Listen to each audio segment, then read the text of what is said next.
முபாரக்கான இந்த ஜும்மாவுடைய தினத்திலே பரக்கத் பொருந்திய இந்த நேரத்திலே அல்லாஹ் ரப்பல் ஆலமீன் நம்முடைய தொழுகைகள், நம்முடைய அமல்கள், நம்முடைய சுஜூதுகள், நம்முடைய பிரார்த்தனைகள், இந்த நன்னாளில் செய்யக்கூடிய தான கர்மங்கள், ஹலாலான ஆஜாத்துகள் அனைத்தையும் அல்லாஹ் ரப்பல் ஆலமீன் நம் அனைவரிடமிருந்து கபூல் செய்து கொள்வானாக. அன்பிற்குரியவர்களே, இந்த ஜும்மாவுடைய தினத்திலே என்னுடைய உரையை துவங்குவதற்கு முன்பதாக சுலாத்தின் காணிக்கையான சலாத்தையும் உங்கள் அனைவருக்கும் நான் தெரிவித்துக் கொள்கின்றேன். அஸ்ஸலாமு அலைக்கும் வரஹ்மத்துல்லாஹி தஆலா வபரகாத்துஹு. அன்பிற்குரியவர்களே, அல்லாஹ் ஜல்ல ஷானஹு தஆலா தன்னுடைய அருள்மறையில் இவ்வாறு விவரிக்கின்றார்: இன்னமா யதகப்பலுல்லாஹு மினல் முத்தகீன். நிச்சயமாக முத்தகீன்கள் யாருன்னு தெரியுமா? அல்லாஹ் வெளியிடுகிறார். முத்தகீன்கள் யார்? எதை செய்தாலும் ஒரு மனிதன் ஒரு முத்தகீனாக மாறிவிட முடியாது. செய்யக்கூடிய எந்த ஒரு அமலும் உள்ளத்தை சார்ந்து நிம்மதி பெற்ற உள்ளமாக, அந்த உள்ளம் உயர்ந்த உள்ளமாக செய்தால்தான் அவர் முத்தகீனாக இருக்க முடியும் என்பதை அல்லாஹ் ரப்பல் ஆலமீன் தன்னுடைய அருள்மறையிலே இவ்வாறு விவரிக்கின்றார். எல்லாரும் தொழலாம், எல்லாரும் விழுந்து எந்திரிக்கலாம், எல்லாரும் சஜ்தா செய்யலாம், ஆனால் கல்பு பரிசுத்தமானவர்கள் மட்டுமே என்று அல்லாஹ் ரப்பல் ஆலமீன் இவ்வாறு தன்னுடைய அருள்மறையிலே விவரிக்கின்றார். அன்பிற்குரியவர்களே, இந்த உலக வாழ்க்கையில் நாம் எப்படி வாழ்ந்து கொண்டிருக்கின்றோம் என்பதற்கு அல்லாஹ் ரப்பல் ஆலமீன் எம்பெருமானார் ரசூலுல்லாஹி ஸல்லல்லாஹு அலைஹி வஸல்லம் அவர்களை வைத்து அல்லாஹ் பல்வேறு கட்டங்களாக பல்வேறு சுப செய்திகளை அல்லாஹ் இந்த உம்மத்திற்கு கொடுத்திருக்கின்றார். எந்த ஒரு விஷயமும், எந்த ஒரு செய்தியும், எந்த ஒரு உதாரணம் இல்லாமல், அடிப்படை இல்லாமல் அல்லாஹ் இந்த முஃமின்களாக இந்த உலகத்தில் வாழ வைப்பது கிடையாது. ஏதாவது ஒரு அல்லாஹ் ஒரு பட்டியலை வச்சிருப்பான். ஒன்றும் குர்ஆனில் ஒன்று அல் குர்ஆன் பேசவில்லை என்று சொன்னால் ஹதீஸ் பேசும். அதாவது பெருமானாருடைய வாழ்வியல் முறை, அவர்கள் வாழ்ந்த முறை, இதுதான் இந்த உம்மத்திற்கு ஒரு சான்று. இது இல்லாமல் ஒரு முஃமின் ஒரு முஃமினாக முத்தகீனாக வாழ முடியாது. அதீயுல்லாஹ வ அதீயுர் ரசூல், இந்த இரண்டும் இல்லாமல் ஒரு மனிதன் முஃமினாக வாழ முடியாது. பெருமானார் ரசூலுல்லாஹி ஸல்லல்லாஹு அலைஹி வஸல்லம் அவர்கள் சொன்னார்கள் என்று ஹஜ்ரத் அனஸ் ரலியல்லாஹு தஆலா அவர்கள் அறிவிப்பார்கள். அல்லாஹ்வுடைய தூதர் அவர்கள் சபையிலே அமர்ந்திருக்கும் பொழுது இந்த செய்தியை கொண்டிருக்கின்றார்கள். அல்லாஹ்வும் மலக்குகளும் இவ்வாறு உரையாடி கொண்டிருக்கின்றார்கள். மலக்குமார்கள் அல்லாஹ்விடத்தில் இவ்வாறு விவரிக்கின்றார்கள், உரையாடுகின்றார்கள்: யா அல்லாஹ், யா ரப்பி ஹல் மின் ஹல்கின் ஹதீதின் ஷதீத். யா அல்லாஹ், இந்த பூமி உலகத்தில் முதலாக இந்த பூமியை படைத்தேன் என்று சொல்கின்றாய். அந்த பூமி நிலையாக இல்லாமல், நிற்க முடியாமல், இங்கும் அங்குமாக தடுமாடி கொண்டிருக்கின்றது என்று நீ சொல்கின்றாய். பூமி தடுமாறாமல், அங்கும் இங்கும் அலை போதாமல் இருப்பதற்கு நீ என்ன செய்தாய் என்று மலக்குகள் எல்லாம் அல்லாஹ்விடத்தில் கேள்வி கேட்டார்கள். யாருக்கு அல்மின் ஹலத், யா அல்லாஹ் என்று கேட்கும் பொழுது அல்லாஹ் ரப்பல் ஆலமீன் இவ்வாறு சொல்கின்றார் மலக்குகளிடத்திலே: இந்த பூமி அங்க இன்னும் அசையாமல் இருக்கிறதுக்கு நான் மலைகளை படைத்தேன். மலைகளை ஒரு ஆணி அடிப்பதை போன்று இந்த பூமியில் நான் பரப்பி நான் படைத்து வைத்திருக்கின்றேன் என்று அல்லாஹ் ரப்பல் ஆலமீன் இப்படி சொல்கின்றார். அப்ப மலக்குமார்கள் கேட்கின்றார்கள், பூமியை ஆணி அடிப்பதை போன்று அடித்திருக்கின்றாய், அப்ப மலைகளுடைய ஆதிக்கம் தான் பூமியில் ஓங்கி உயர்ந்து நிற்கின்றதா என்று மலக்குமார்கள் கேட்டார்கள். அப்ப மலைகளுடைய ஆதிக்கம் தான், மலைகளெல்லாம் ஒன்றுமே இல்லை என்று இந்த அர்த்தத்தோடு கேட்கும்போது அல்லாஹ் பதிலளிக்கின்றான். ஜவாபு, அல்லாஹ் அனதி முறையில் பதிலளிக்கின்றான். மலக்குகளுக்கு அப்படி இல்லை, அந்த மலைகளையும் குடைத்து எடுக்கக்கூடிய இன்னொரு ஆற்றலையும் நான் படைத்திருக்கிறேன். என்னங்க? அதைத்தான் அல்லாஹ் ரப்பல் ஆலமீன் சொன்னான், அந்த மலைகளை பேர்த்தெடுப்பதற்கு இரும்புகளையும் நான் என்ன செஞ்சிருக்கிறேன், உடைச்சிருக்கேன். இதுதான் நீங்க நினைக்க கூடாது. இதுதான் என்னங்க, இதான் நிரந்தரம் நீங்க நினைக்காதீங்க. இதை உடைக்கிறதுக்கு இன்னொன்று நான் வச்சிருக்கிறேன். அதுதான் என்னங்க? இரும்பு. இரும்புகளை கொண்டு மலைகளை உடைக்கலாம், பெயர்க்கலாம், எப்படி வேணாலும் செய்யலாம் இல்லையா? இப்ப மலக்குமார்கள் வந்து கேட்டாங்க, யா ரப்பி ஹல் மின் ஹதீதின் ஹதீத். யா அல்லாஹ், அப்ப இரும்புதான் பெரியதா? அல்லாஹ் சொல்கின்றான், இரும்பை விட அதற்கு ஒரு தோதுவாக ஒரு நெருப்பை நான் படைத்திருக்கின்றேன். என்னங்க, இதோடலாம் முடியலப்பா, அந்த நெருப்பை, அந்த இரும்பை பொசுக்குவதற்கு நெருப்பை நான் படைத்திருக்கின்றேன். யாரும்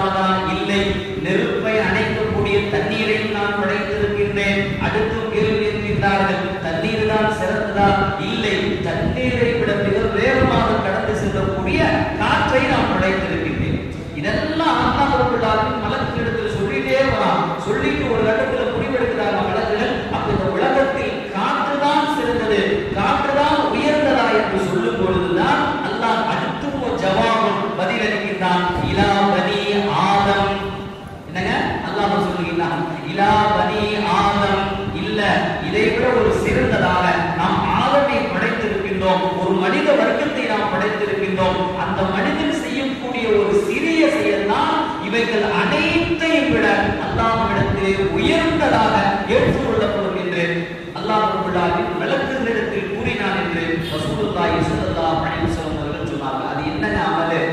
இதெல்லாத்தையும் விட அவன் அந்த சிறிய விஷயத்தை செய்தால் இவைகளை விட அது சிறந்தது என்று சொன்னார்.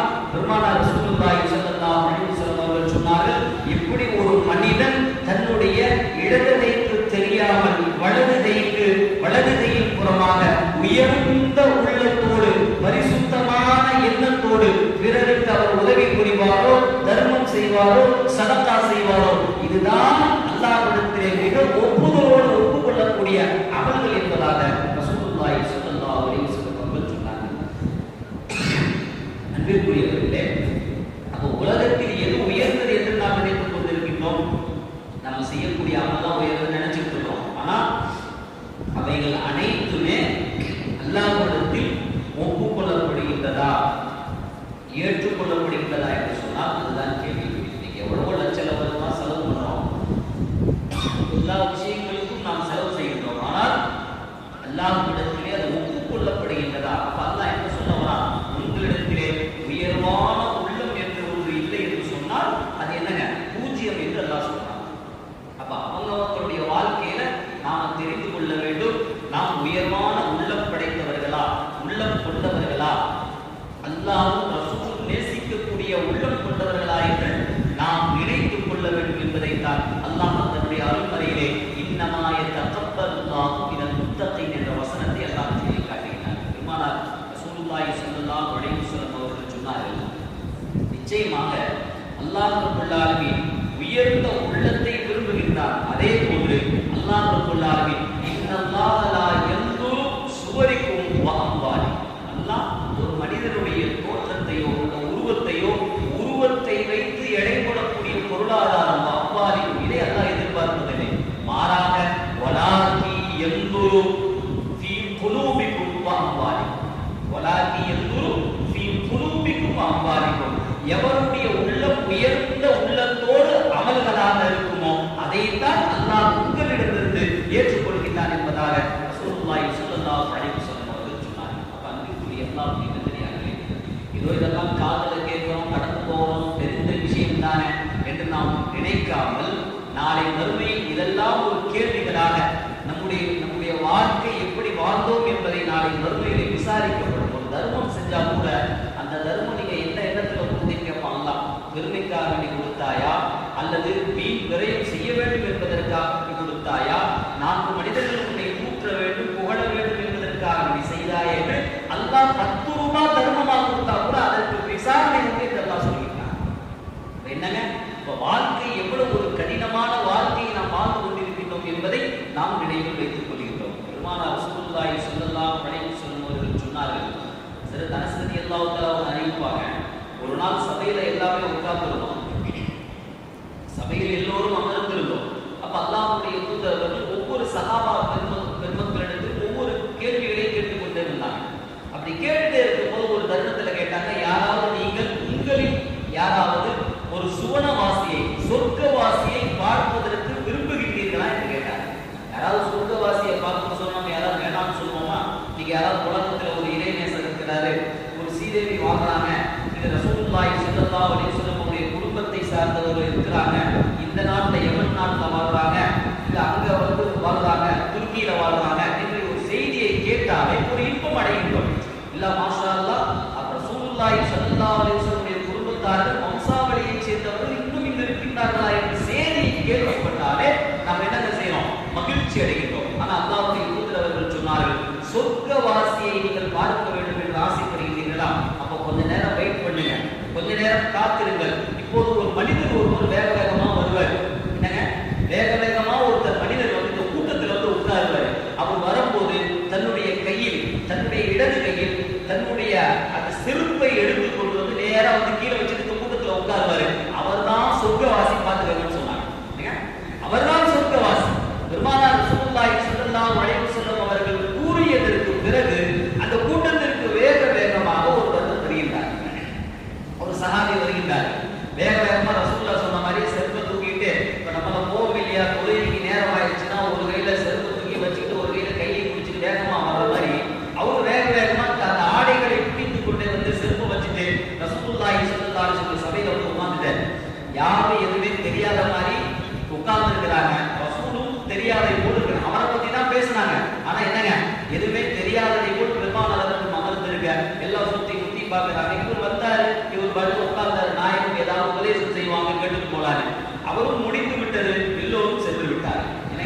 சபையும் முடிஞ்சு கூட்டமும் முடிஞ்சு போனாங்க.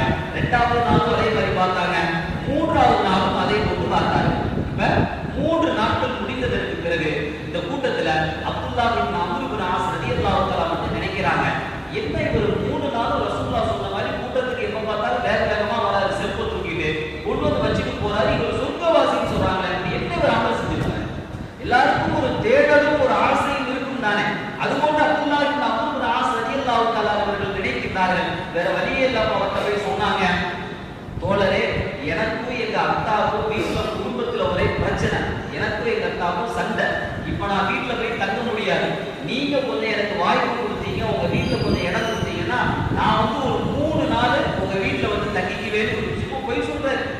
என்னன்னா ரசூலுல்லாஹ் சொர்க்கவாசின்னு சொல்லிட்டாங்க. அப்ப நீங்க என்னதான் வேலை பார்க்கறாரு, என்ன அமல் செய்யறாரு, நைட்ல இருந்துச்சு தொழுகிறாரா, வேற ஏதாவது புதுசு புதுசா திக்ர் செய்யறாரா தெரிஞ்சுக்குவோமே என்று நினைத்து போட்டு ஒரு சாதாரணமாக ஒரு பொய்யை சொல்லிட்டு 3 நாள் போய் தங்குறாரு.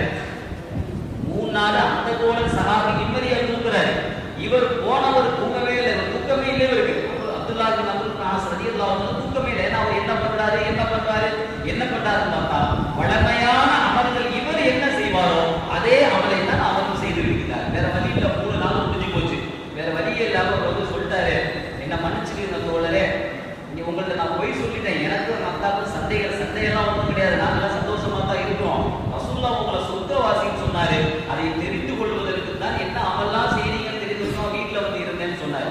அவர் சொன்னாரு, நான் வந்து அமல் செய்யறதில்லை, போன்ற அமல் தானே நான் செய்யறேன், புதிதாக எந்த ஒரு அமலையும் நான் செய்வதில்லை என்று அவர் சொல்லும் பொழுதுதான் அப்ப என்னங்க, சரி போயிட்டு வரேன்னு சொன்னவரு வீட்டுக்கு வெளியில கொஞ்சம் தூரம் போனவரை இந்த சஹாபி கூப்பிட்டாங்க, இங்க வாங்க, எனக்கு ஒரே ஒரு சந்தேகமா இருக்கு, நான் இந்த செயலை செய்ததினால் ரசூலுல்லாஹ் என்ன சொர்க்கவாசின்னு சொல்லியிருப்பாங்களோன்னு நான் நினைக்கிறேங்கிற சந்தேகத்துல இந்த சஹாபி சொன்னாராம், நிச்சயமாக லா அஜீது ஃபீ நஃப்ஸிஹி, என்னுடைய வாழ்நாள் இது நாள் வரைக்கும் என்னுடைய உள்ளத்தின் சார்பாக, என்னுடைய கரத்தின் சார்பாக, என்னுடைய நாவின் சார்பாக எந்த ஒரு முக்மினான மனிதனுக்கும் நான் தொல்லைகள் கொடுத்ததே இல்லை அப்படின்னு சொன்னேன்.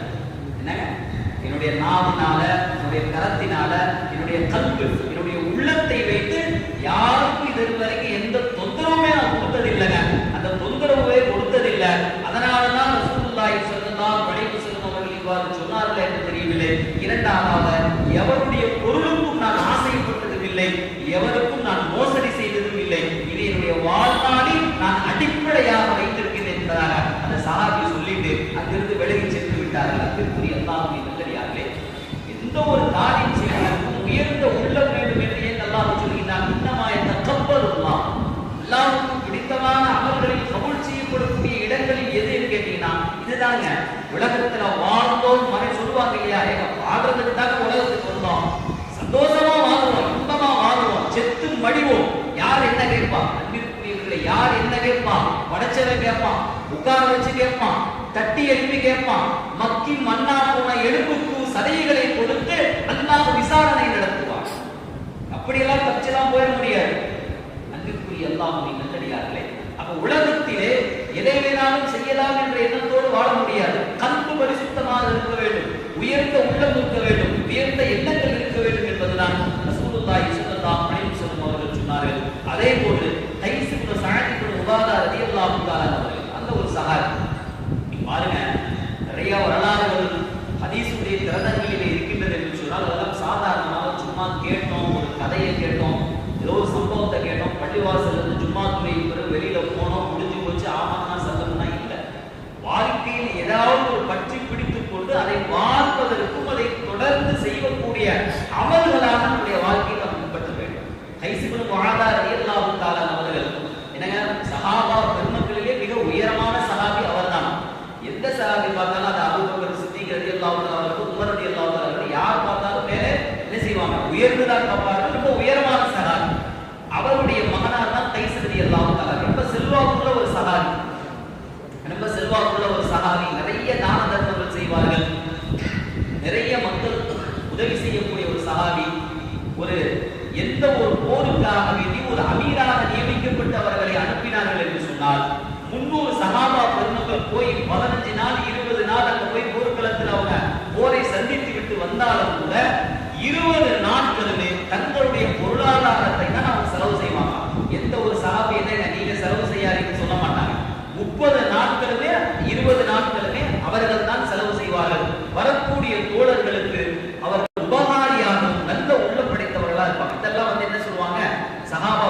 சஹாபாக்கள்லாம் வந்து சொல்லுவாங்க, யார சூழல்லாம் நாங்கெல்லாம் போய் ஒரு செலவு கூட நாங்க பண்ணல. இந்த கைஸ் ரலியல்லாஹு தஆலா அவங்க என்ன செஞ்சாங்க, எல்லா செலவுகளையும் அவர்கள் தான் ஏற்றுக்கொண்டார்கள் தவிர நாங்க ஒரு செலவை நாங்க செய்யலன்னு சொல்லி சஹாபா பெருமக்கள்லாம் சொல்லும் பொழுது சொன்னார்களாம், லவ் தரக்னா அல் ஃபதாலஸ்லிஹி மா ஃபீ அப்லி.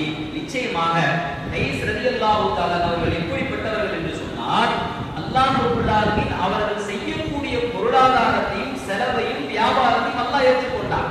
அந்த உயர்ந்த உள்ளத்தோடும் மனப்பான்மையோடும் பிறருக்கு யார் உதவி புரியக்கூடியவர்களாக இருப்பார்களோ அல்லாஹ் அவர்களுக்கு மறைமுகமான பரக்காத்துகளை கொடுப்பார். அவர்கள் எடுப்பதை போன்று தெரியும், செலவழிப்பதை போன்று தெரியும், ஆனால் அல்லாஹ் பரக்காத்துகளை அபிவிருத்திகளை கொடுத்து கொண்டே இருப்பான் என்பதாக அல்லாஹ்வுடைய தூதர் அவர்கள் சொன்னார். இப்ப என்ன ஆயிடுச்சுன்னா, பக்கத்துல அபூபக்கர் சித்திக் ரலியல்லாஹு தஆலா உமர் ரலியல்லாஹு தஆலா பேசிக்கிட்டு இருக்காங்க. இவர் என்ன இப்படி கண்ணுக்கு தெரியாம செலவு பண்ணிட்டு இருக்காரு, இப்படி செலவு பண்ணாருன்னா அத்தா சேர்த்து வச்சிருக்கிற சொத்தெல்லாம் தாரி பண்ணிடுவார் போல இருக்க. இன்னைக்கு நம்ம பேசுறோமா இல்லையா, அது நல்ல விஷயத்துக்கு பேசுறோமோ தவறா பேசுறோமோ, அன்னைக்கு என்ன செஞ்சாங்க, யார் சொன்னா, அபூபக்கர் சித்திக் ரலியல்லாஹு தஆலா அவர்கள் உமர் ரலியல்லாஹு தஆலா அவர்கள் இந்த செய்தியை சொல்லி காட்டுறாங்க. இப்படி பாட்டுக்கு கைஸ் கண்ணு முன்னு தெரியாம செலவு பண்றாரே, என்ன செய்யறது, இப்படிலாம் செலவு பண்ணா அத்தாவுடைய சொத்தை காலி பண்ணி ஆக வேண்டுமே என்று ஒரு பேசிக் கொண்டிருக்கும் பொழுது இந்த செய்தி யாருக்கு போதுங்க, இது சஅத் இப்னு அபீ உபாதா அவருடைய அத்தாவுடைய காதுக்கு போகுது. இந்த மாதிரி ரெண்டு பேரும் பேசுறாங்க அப்படின்னு ரசூலுல்லாஹி ஸல்லல்லாஹு அலைஹி வஸல்லம் அவங்கள நேரா போய் சொன்னார்களா, அபூ குஹாஃபா அவர்களுடைய மகனாரும் கத்தாபுடைய மகனும் என் மகனை பற்றி பேசுவதற்கு என்ன உரிமை இருக்கு அப்படின்னு கேட்டார். அபூபக்கர் பேசினாலும் உமர் பேசினாலும் பேரை சொல்லல அவரு. மாறாக அவர் என்ன செஞ்சார், அபூ குஹாஃபாவுடைய மகன், அதாவது அபூபக்கர் ரலியல்லாஹு தஆலாவுடைய தந்தையிட்ட அவருடைய பேரை சொல்லி இந்த மாதிரி அபூ குஹாஃபாவுடைய மகனும் கத்தாபுடைய மகனும் என்னை பத்தியும் என்னுடைய பொருளாதாரத்தை பத்தியும் என் பிள்ளை பத்தி பேசுறதுக்கு என்ன உரிமை இருக்கு என்று வேகமாக கணித்து கொள்ளும் பொழுது ரசூலுல்லாஹி ஸல்லல்லாஹு அலைஹி வஸல்லம் அவர்கள் சொன்னார்கள், அல்லாஹ் அவர்களுக்கு உதவி புரிகின்றான், யாரும் அவர்களை பற்றி தவறாக பேச வேண்டாம், அல்லாஹ் அவர்களுக்கு போதுமானவன் என்று இருவரை படைத்து அல்லாஹ்வுடைய தூதர் சொன்னாங்க. பாருங்க, கடைசி காலத்துல எவ்வளவோ சொல்லுவாங்க இல்லையா, சில சீதேவிகள்லாம் வாழ்ந்தாங்க இந்த உலகத்துல, அள்ளி அள்ளி கொடுத்த சீதேவிகள்லாம் வாழ்ந்தாங்கன்னு சொல்லுவாங்க. அது மாதிரி இவர்கள் என்னங்க, கைஸ் ரலியல்லாஹு தஆலா வாழ்க்கையுடைய இறுதி காலகட்டம், கடுமையான நோய் காலத்துல என்ன செஞ்சிட்டாரு, அதற்கு முந்தைய காலத்திலே ஒரு அறிவிப்பு ஒன்று செஞ்சிட்டாரு. என்ன அறிவிப்பு கேட்டீங்கன்னா, யாருக்கெல்லாம் கடன் தேவைப்படுகின்றதோ உதவி தேவைப்படுகின்றதோ என் இடத்துல வாங்கி நீங்க கடனை வாங்கிக்கன்னு சொல்லி ஒரு அறிவிப்பு. மக்கள் எல்லாம் இந்த அறிவிப்பு தானே எல்லோரும் எதிர்பார்க்கிற அறிவிப்பு தானே. அந்த அறிவிப்பு கிடைச்சவனே சஹாபா பெருமக்கள் பெரும்பாலான மக்கள் வந்து என்ன வாங்கிட்டு வியாபாரம் பண்றதுக்கு நமக்கு பொருளாதார வாங்கிட்டு போயிட்டாங்க. வாங்கிட்டு போய் இவருக்கு கடுமையான உடல் சூழ்நிலை ஏற்படும் பொழுது நோய் வாய்ப்பு படுத்து கிடக்கிறாரு, சந்திக்கிறதுக்கு யாருமே வரல. என்னங்க, அதாவது நல்ல மனுஷன் ஏதாவது செஞ்சுட்டாங்கன்னா என்னங்க தொழுகைக்கான உடம்பு சரியில்லையா, கடுமையான நோய் வாய் ஏற்பட்டிருக்கையில மரண தருவாயில இருக்கேன்னு போய் யாராவது சந்திப்போமா இல்லையா. நான் அவரு தைசதி எல்லாத்தோட படுத்திருக்கும் பொழுது என்ன ஆயிடுச்சுன்னா, யாருமே வந்து பார்க்கல. இப்போ மனைவியை அழைத்து கேட்கிறாரு இவர், என்னம்மா எவ்வளவோ உலகத்துல நல்லா இருக்கும்போது உதவி செஞ்சிருக்கேன், எல்லாம் பண்ணியிருக்கிறேன், யாருமே நான் வந்து சந்திக்கலையே, என்ன காரணம் என்று இதை ரொம்ப கவலையோடு இருக்கும்போது அவங்க மனைவி சொன்னாங்களா, நீங்க இப்படி ஒரு அறிவிப்பு செஞ்சு எல்லாரும் கடனை வாங்கி கொடுத்துட்டீங்க, அந்த கடனை பத்தி நீங்க கேட்கவும் இல்லை இதுவரைக்கும், உங்களை சந்திக்க வருபவர்களெல்லாம் வெட்கப்படுகின்றார்கள், தலை குனிகிறாங்க, தவணைக்கு மேல் தவணை, தவணைக்கு மேல் தவணைகளாக முடித்து விட்டது, நீங்களும் கேட்கல அவங்களும் கடனை கொடுக்கல, இப்ப உடம்பு சரியில்லைன்னா கூட உங்களை வந்து பார்க்கறதுக்கு அவங்க வெட்கப்படுறாங்க, தவணை காலம் முடிஞ்சிருச்சு, கொடுத்த வாக்கு காலம் முடிஞ்சிருச்சு, இப்ப போய் அவரு என்ன திடீர்னு கடனை எப்ப கொடுப்பேன்னு கேட்டா நான் என்ன பண்றதுன்னு நீங்க நினைச்சிருக்கீங்களோன்னு மக்கள் எல்லாம் பேசிக் கொள்கிறார்கள். யாருமே என்னங்க உங்களை வந்து சந்திக்க வரமாட்டேங்கிறாங்க என்று சொன்ன போது ஒரு அறிவிப்பாளரை அழைத்து சொன்னார்களாம், மக்கான அலையை தைனுல் பருவலகு, இவ்வாறு அறிவிப்பு செய்தார்கள். நிச்சயமாக என்னுடைய அருமை தோழர்களே, யாருக்கெல்லாம் கடனை கொடுத்திருக்கின்றனோ அந்த கடனை எல்லாம் நான் தள்ளுபடி செஞ்சிடறேன், கடனுக்காக நீ முகத்தை முறித்து விட்டு என்னை சந்திக்காமல் இருப்பது என்பது கபிலே என்னை வேதனை செய்யப்படுவதை போன்று என்று அந்த கைஸ் ரலியல்லாஹு தஆலா அவர்கள் சொன்னார்கள். அதனால்தான் ரசூலுல்லாஹி ஸல்லல்லாஹு அலைஹி வஸல்லம் அவர்கள் சொன்னார்கள், உயர்ந்த உள்ளம் என்பது இது போன்று இருப்பதினால் அல்லாஹ் இவர் வாழும் பொழுது சுவன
இருக்கிறாரு. ஏன்னா அவர் அமெரிக்கால நியூயார்க்ல குடியேறது 2018 தான். ஒரு குறிப்பிட்ட ஒரு காலத்திற்கு மத்திய வெற்றியை அவர் மக்களுக்கு முன்னால் மக்களுடைய செல்வாக்கை அவர் பெற்றிருக்கிறார் என்று சொன்னால் அவருடைய நல்ல எண்ணத்தையும் நடத்தையும் பொறுத்தே மக்கள் அவரை தேர்வு செய்திருக்கிறார்கள். நல்ல எண்ணமும் மக்களிடத்தில் அவர் தவறான கொள்கை உடையவராக இருந்திருந்தால் நிச்சயமாக மக்கள் அவருக்கு வாக்களித்திருக்க மாட்டார்கள் என்பதை இந்த அபூ தய்யிப் யூபா என்று சொல்லக்கூடிய முன்னாள் ஆளுநர் இந்த அறிவிப்பை செய்கிறார். அன்பிற்குரிய அல்லாஹ்வின் நல்லடியார்களே, அப்ப எதையும் அல்லாஹ் அதைத்தானே செய்கிறார். மக்களிடத்தில் நன்மதிப்பை பெறுங்கள், நல்ல உபகாரியாக வாழுங்கள், நல்ல எண்ணங்களை உடையவராக வாழுங்கள், அல்லாஹ்வுடைய அமல்களை பொருந்திக் கொள்வார் என்பதுதான் ரசூலுல்லாஹி ஸல்லல்லாஹு அலைஹி வஸல்லம் அவர்கள் இந்த ஹதீஸுடைய தொடரை அறிவிக்கிறார். அன்பிற்குரிய அல்லாஹ்வின் நல்லடியார்களே, இப்பொழுது மழைக்காலங்கள் எல்லாம் வருகின்றது அல்லவா? மழைக்காலம், பேரிடர் காலம். நம்மால் முடிந்தவரை ஏழைகளுக்கும் நம்மை விட குறைந்து இருக்கக்கூடிய அறிவிலே பிராணிகளுக்கும் நம்மால் என்ன உதவிகளை செய்ய முடியுமோ, வாழ்வாதாரத்துக்கு என்னென்ன உதவிகளை பண்ண முடியுமோ அதெல்லாம் என்னங்க முடிந்த அளவுக்கு பண்ணி கொண்டால் உயர்ந்த உள்ளக்கூடியவர்களாக உலகத்திலும் மறு உலகத்திலும் வாழக்கூடிய நல்வாக்கியத்தை அல்லாஹ் நம் அனைவருக்கும் தந்திருவானாக. அஸ்ஸலாமு அலைக்கும் வரஹ்மத்துல்லாஹி வபரகாத்துஹு. அன்பிற்குரிய அல்லாஹ்வின் நல்லடியார்களே, நமது ஊரில் நடைபெற்று வந்த தையல் பயிற்சி பள்ளியின் முதல் பேச்சு முடிக்கப்பட்டிருக்கின்றது. அதற்குண்டான சான்றிதழ்கள் விரைவில் வழங்கப்படும். வரும் 1/12/2025 முதல் இரண்டாவது பேச்சு துவங்க இருப்பதால் விருப்பம் உள்ள சகோதரிகள், தாய்மார்கள் புதுமணி தெரு மதரசாவின் தையல் ஆசிரியை அவர்களை தொடர்பு கொண்டு பயன்பெறுமாறு அன்போடு கேட்டுக் கொள்ளப்படுகிறார்கள். அதே போன்று SIR வடிவம் கிடைக்கப் பெற்றவர்கள் அதனை பூர்த்தி செய்திருந்தாலும் பூர்த்தி செய்யாமல் இருந்தாலும் அதனை வரும் 1/12/2025 திங்கட்கிழமை காலை தங்கள் வீட்டிற்கு வரக்கூடிய நிர்வாகிகளிடம் கொடுக்க வேண்டுமாய் அன்போடு கேட்டுக் கொள்ளப்படுகிறார்கள். 4/12/2025